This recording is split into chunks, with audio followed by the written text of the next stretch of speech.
नमस्कार, जोहार। झारखंड का एकमात्र सरकारी न्यूज चैनल क्लीन न्यूज में आपका स्वागत है। समस्या किसान से जुड़ा हो या हो पारा शिक्षकों का मुद्दा, हर खबर पर होगी हमारी पैनी नज़र। सभी खबर सिलेक्टेड और काम की है, तो वीडियो के अंत तक बने रहें। साथ ही आप न्यूज को किस गांव या शहर से देख रहे हैं, हमें कमेंट में ज़रूर बताइए। आज का लाइक है 100 रखते हैं, उम्मीद है कि आप इसे पूरा करेंगे।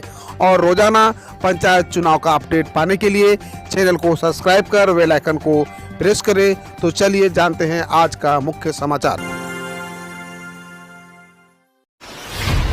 केंद्र सरकार हर संभव मदद दे रही है, वहीं पंजाब और झारखंड में वेंटिलेटर पड़े पड़े जंग खा रहे हैं। वुहान के वायरस से निपटने में कुछ राज्य इतने लापरवाह हैं, ये आप पंजाब और झारखंड के उदाहरण से ही समझ सकते हैं।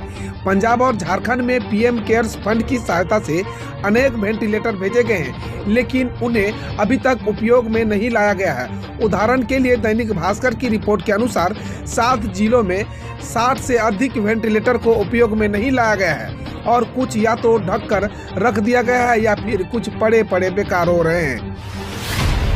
महेंद्र सिंह धोनी के मां और पिताजी हुए कोरोना पॉजिटिव, रांची के अस्पताल में कराए गए भर्ती। भारतीय क्रिकेट टीम के पूर्व कप्तान महेंद्र सिंह धोनी के माता पिता कोरोना पॉजिटिव पाए गए हैं। मीडिया रिपोर्ट के मुताबिक उन्हें रांची के पल्स सुपर स्पेशलिटी हॉस्पिटल में भर्ती कराया गया है। जानकारी के अनुसार धोनी के पिता पान सिंह और माता देविका देवी की रिपोर्ट पॉजिटिव आने के फौरन बाद अस्पताल में भर्ती कराया गया है। महेंद्र सिंह धोनी फिलहाल आईपीएल में चेन्नई सुपर किंग्स की कप्तानी कर रहे हैं। बता दें कि झारखंड में कोरोना वायरस के कारण फैला संक्रमण बेकाबू होता जा रहा है। झारखंड में आज से सिर्फ 4 घंटे खुलेंगे बैंक, एसएलबीसी ने लिया बड़ा फैसला। झारखंड में आज यानी गुरुवार से बैंक सिर्फ 4 घंटे के लिए खुलेंगे। ग्राहकों को इसी दौरान अपना बैंक से संबंधित अपने सारे काम निपटाने होंगे। प्रतिदिन बैंक सुबह 10 बजे खुलेंगे, वहीं दोपहर 2 बजे तक खुले रहेंगे। कोरोना संक्रमण के प्रसार को देखते हुए झारखंड राज्य स्तरीय बैंकर्स समिति ने यह निर्णय लिया है। बता दें कि 22 से 30 अप्रैल तक व्यवस्था प्रभाव रहेगी। इसके बाद 30 अप्रैल को मौजूदा हालात को देखते हुए इसे निर्णय की समीक्षा की जाएगी। आज से झारखंड में आंशिक लॉकडाउन शुरू, गाइडलाइन का अनुपालन कराने में जुटा प्रशासन। कोरोना की बढ़ती रफ्तार पर लगाम लगाने के लिए आज यानी 22 अप्रैल 2021 से 29 अप्रैल 2021 तक झारखंड में लॉकडाउन की घोषणा हो गई है। हालांकि इसका नाम स्वास्थ्य सुरक्षा सप्ताह दिया गया है। इसे सफल बनाने के लिए उपायुक्त जिला अध्यक्ष आपदा प्रबंधन प्राधिकार ने दिशा निर्देश जारी किया है। झारखंड के एक सप्ताह के लॉकडाउन में क्या खुले रहेंगे, क्या बंद रहेंगे, जानिए। धार्मिक स्थल खुले रहेंगे, पूजा पाठ होंगी, लेकिन यहाँ श्रद्धालुओं का प्रवेश वर्जित रहेगा। होटल और रेस्टोरेंट खुले रहेंगे, लेकिन यहाँ बैठकर खाने पर पाबंदी रहेगी। होम डिलीवरी जारी रहेगी। बस, रिक्शा और ऑटो समेत सभी पब्लिक ट्रांसपोर्ट खुले रहेंगे। इसके लिए अलग से एसओपी जारी होगा। मेडिकल, दुकानें, परिवहन, कृषि, ई कॉमर्स, बैंक, ऑफिस खुले रहेंगे। विवाह, शैक्षणिक संस्थान, परीक्षाएं, जुलूस, सिनेमा हॉल, यात्रा वर्जित है। शिक्षा मंत्री जगन्नाथ महतो हुए स्वस्थ, मई में लौटेंगे झारखंड। कोरोना से संक्रमित झारखंड सरकार के शिक्षा मंत्री जगन्नाथ महतो पूरी तरह से स्वस्थ हो चुके हैं। मई के पहले सप्ताह में वो चेन्नई से वापस झारखंड लौटेंगे। Mahatma Gandhi medical college and research centre में इलाज। सूबे के शिक्षा मंत्री को अस्पताल से छुट्टी मिल जाएगी। एमजीएम के डॉक्टर ने बताया कि वह पूरी तरह से स्वस्थ है। उनके सभी ऑर्गन की रिपोर्ट नॉर्मल आई है। डीआरएम साहब, पैनल तैयार है तो ज्वाइनिंग लेटर में देर क्यों, कब मिलेगी नौकरी? डीआरएम साहब, जब पैनल तैयार है तो ज्वाइनिंग लेटर मिलने में देर क्यों हो रही है? ज्वाइनिंग लेटर के लिए कब तक वेटिंग लिस्ट में रहना होगा, वगैरह वगैरह, यह सवाल है उन आभार्थियों को जिन्होंने रेलवे में नौकरी के लिए सारी प्रक्रियाएं पूरी कर ली है। अब सिर्फ ज्वाइनिंग लेटर मिलने का इंतजार कर रहे हैं। लंबे इंतजार के बाद अब अभ्यर्थियों ने ज्वाइनिंग लेटर के लिए ट्विटर पर अभियान छेड़ दिया है। वेटिंग लिस्ट वाले कई अभ्यर्थी धनबाद के डीआरएम आशीष बंसल को ट्वीट कर ज्वाइनिंग लेटर से जुड़ी जानकारी मांग रहे हैं। झारखंड में नई कोविड गाइडलाइंस के तहत स्कूल कॉलेज बंद, स्टूडेंट के लिए शुरू होगी ऑनलाइन क्लासेस। झारखंड में कोरोना संक्रमण के बढ़ते मामलों के बीच स्वास्थ्य सुरक्षा सप्ताह के तहत 22 अप्रैल से 29 अप्रैल तक सभी स्कूल, कॉलेजों और शिक्षण संस्थान को बंद कर दिया गया है। इसके साथ ही नई गाइडलाइंस भी जारी कर दी गई है और लोगों से नियमों का कड़ाई से पालन करने की अपील की गई है। उन्होंने कहा कि राज्य अपने सभी शैक्षणिक संस्थानों को बंद कर देगा। इसमें स्कूल, कॉलेज, तकनीक संस्थाएं, कोचिंग कक्षाएं और अन्य प्रशिक्षण संस्थाएं शामिल है। स्टूडेंट को ऑनलाइन कक्षाएं जैसे डिजिटल माध्यमों से शिक्षा प्रदान की जाएगी। संपत्ति को लेकर भांजे ने की मामा की हत्या, अब एक साथ उठेंगे 2 शव। पाकुड़ नगर थाना क्षेत्र के कालिकापुर मोहल्ले में पैतृक संपत्ति को लेकर उत्पन्न विवाद में मृत पिता के शव के पास बेटे की हत्या हो गई। इस घटना को मृतक के अपने ही भांजे ने अंजाम दिया। पिता की अर्थी भी नहीं उठी थी। परिवार और रिश्तेदार गम में डूबे थे। इसी बीच पिता की संपत्ति को लेकर भाई बहन में विवाद शुरू हो गया। तभी भांजे ने अपनी मां के पक्ष में आकर मामा की चाकू घोंप कर हत्या कर दी। लालू यादव की रिहाई में अड़ंगा, जेल से बाहर आने के लिए करना होगा 1 सप्ताह का इंतजार। राष्ट्रीय जनता दल के अध्यक्ष लालू प्रसाद यादव को झारखंड उच्च न्यायालय से जमानत तो मिल गई है, लेकिन उन्हें जेल से बाहर आने में अभी 1 सप्ताह का इंतजार करना होगा। दरअसल राज्य के वकीलों ने खुद को न्यायिक कार्य से अलग रखे जाने के कारण ऐसा हुआ है। अब खबर देश विदेश और देश की विभिन्न योजनाओं से। वैक्सीन लगवा चुके राकेश टिकैत ने कहा, अगर किसानों को कोरोना होता है तो इसकी जिम्मेदार केंद्र सरकार होगी।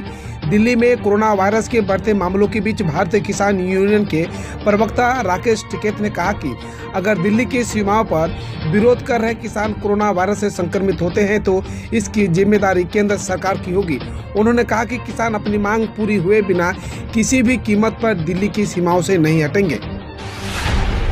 हरियाणा के स्वास्थ्य मंत्री अनिल विज ने केजरीवाल पर आरोप लगाया है कि केजरीवाल सरकार ने लूट लिया हमारा ऑक्सीजन टैंकर, अब पुलिस के साथ भेजेंगे। देश में कोरोना के लगातार बढ़ते मामलों से स्थिति गंभीर होती जा रही है।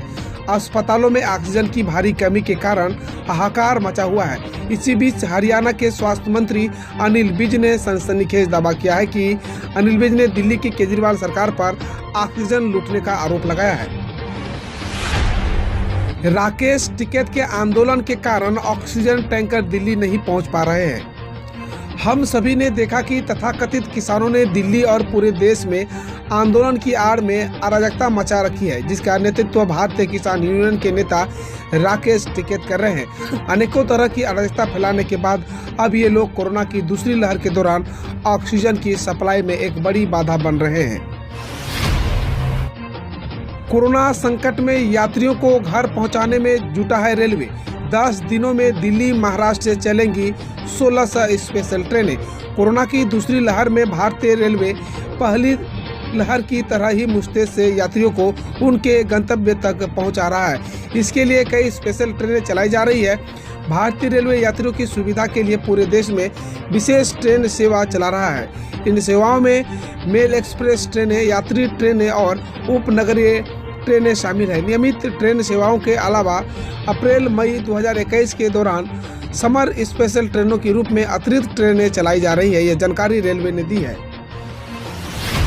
हर वर्ष होने वाले यूजीसी नेट परीक्षा को स्थगित कर दिया गया है।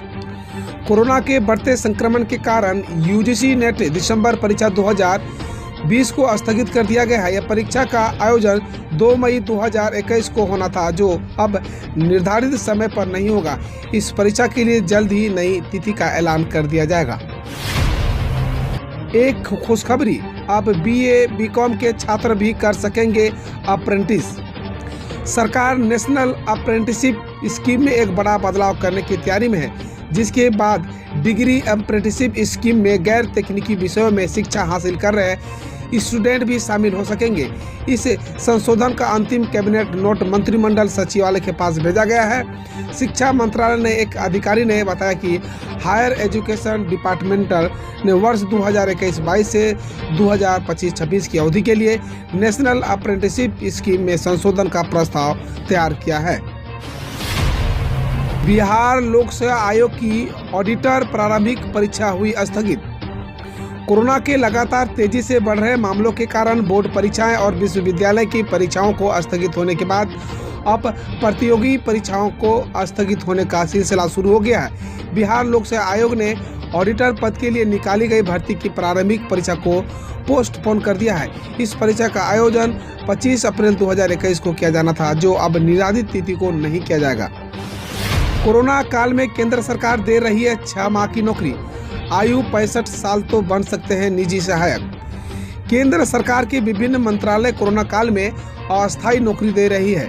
कहीं पर यह नौकरी 1 साल के लिए मिल रही है तो किसी जगह 6 माह का ज्वाइनिंग लेटर मिलता है। DOPT ने अब निजी सहायकों के पदों पर नियुक्ति करने के लिए सर्कुलर निकाला है।